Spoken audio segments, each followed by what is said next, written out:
Hello guys, just a quick follow-up video to my last gig log, and I had a number of questions from keen-eyed viewers who noticed that throughout the entire gig log there wasn't a single video shot showing the Jelly Pearl profile system turned on, and there's a very good reason for this. Now this is something I've thought about before, but it was made really clear at my last gig.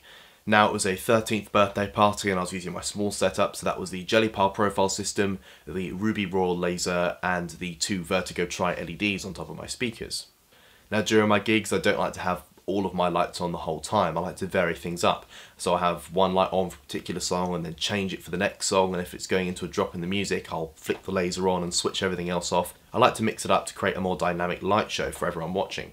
So in the clip here you can see the Vertigos are doing these pin-type beam effects with a moonflower across the entire dance floor, and then the Ruby Raw laser gives some really cool looking aerial effects.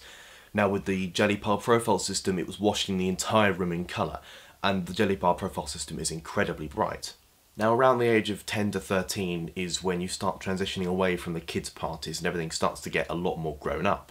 Now it was a lot easier to get them dancing when the room was much darker, particularly with the boys. I think it's probably because they feel more comfortable dancing when they feel that they can't be seen. And that's why the Jelly Pearl profile system wasn't on for pretty much my entire gig. Now I did use it a bit at the beginning and I was using it for slow songs, but apart from that I kept the room really dark using the Vertigos and the Ruby Raw laser. So it's something to think about, design your lighting around the event and who's going to be there.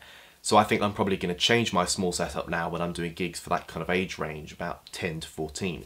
So I'm probably going to remove all the wash fixtures and put something else in there instead. I'm really interested to hear what you guys have to say about this. Do you use wash fixtures when you're doing that kind of age range, or do you go for a more darker light show with a more nightclub feel? Let me know in the comments below. So that's it for this video, I will see you next time.